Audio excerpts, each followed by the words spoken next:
News will certainly be an all filter around just where to from here for the global economic space. Can the rest of the world perhaps begin to pick up? Yes, vaccines are in place, but the rest of the world will certainly need more stimulus.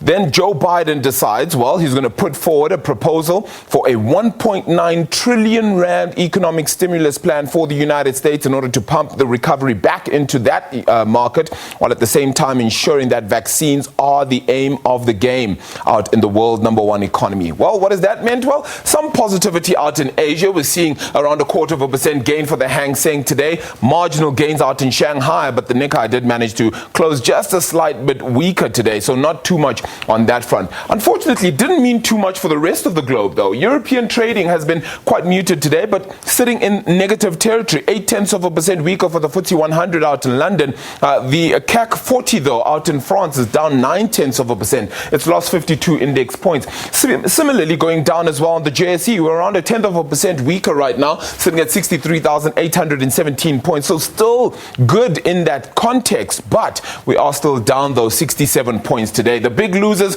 certainly being the resources, and they've gone down 0.2% almost. Yes, fine, you are seeing gold and platinum miners go higher, but it's more the diversified miners, the likes of BHP, who are unfortunately dragging down that resources index. Financials have also gone down around 0.25%, despite the banking counters going higher. So it means that it's a whole lot of the others, the insurers perhaps also suffering quite a bit. In terms of stocks that have gone up, the likes of Cashfield, Goldfields, Clicks, all enjoying some positivity. So too is Sun International. While negatively, unfortunately, Steinhoff continues to dwindle today. Redefine has gone down too, while SAPI has also managed to lose around 4% in that trading picture. Let's remember, of course, SAB today also announcing that they're going to cut back on their capital expenditure for the 2021 financial year due to the third ban on alcohol sales that has happened here in South Africa. That's a big loss in terms of investment, and whether that continues to filter through to other sectors might become a problem. 165,000 jobs lost in the industry alone.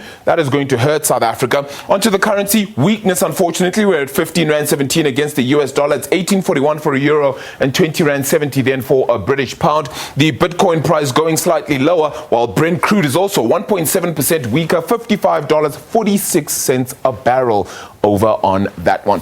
Let's start off with that story then. We are joined then by Warwick Lucas, as we usually are on a Friday, as we unpack this market movement a little bit more. Warwick, thank you so much for the time. Appreciate it. Let's start with that oil story that I just alluded to a moment ago. Do we look like we could get to $60 a barrel? I mean, it does seem that we'd get there, considering not so long ago we're at 40 to 45, and that looked like a sense of stability too. Yes, I think that what we're looking at is a slow expanding recovery of the global economy there, Abile.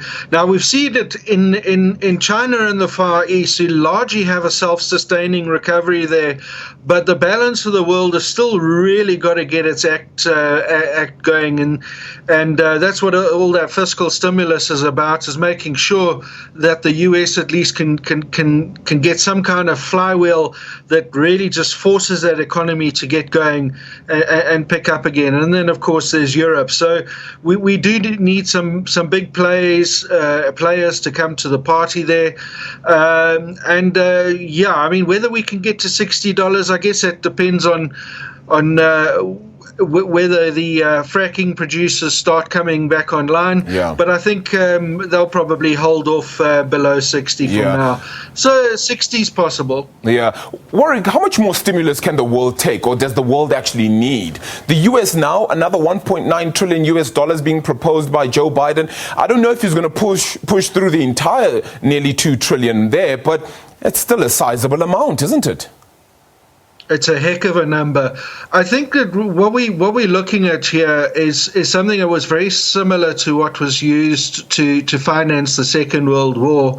Exactly the same kind of process. And effectively what is happening is that quite clearly we're borrowing from the future and possibly future generations in order to pull the current situation right.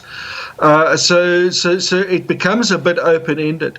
Clearly, there's going to be a bill that gets delivered over time, and in the case of the aforementioned example, it was basically an inflation that was very sticky through the 60s and 70s. So these processes take a long time to play themselves out, and I think we'll find that it's a similar story that's going to play out here as well. But in the short term, I do suspect it is necessary. Yeah.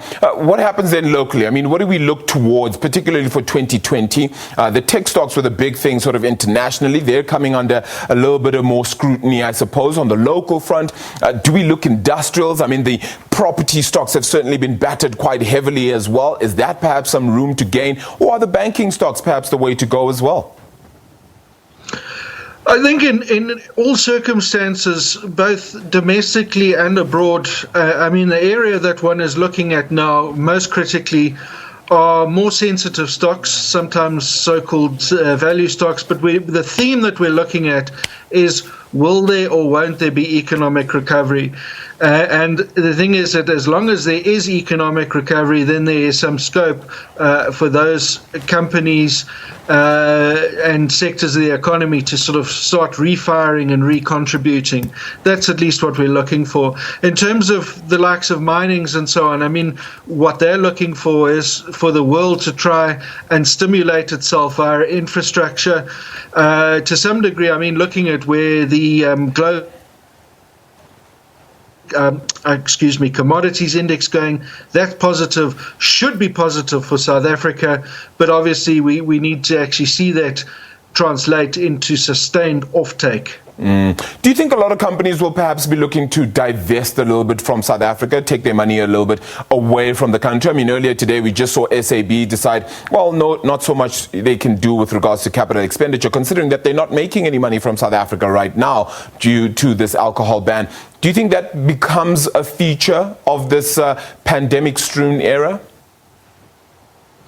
Look, I think a feature of the pandemic is that all capital spending is going to be up for review, and capital will be redirected to places that have had sustainable changes in demand patterns, one, and two, where higher returns most likely to occur.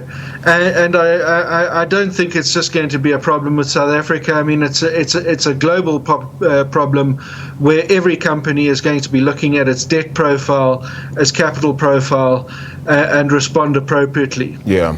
Well, Warwick, appreciate the time. Thank you so much for it. Again, Happy New Year. We'll certainly chat to you throughout the year and get your thoughts. Always good. Warwick Lucas from Galileo Capital joining us there to help unpack that market picture for us. Well, it is a normal Friday. My colleague Diabo Seto is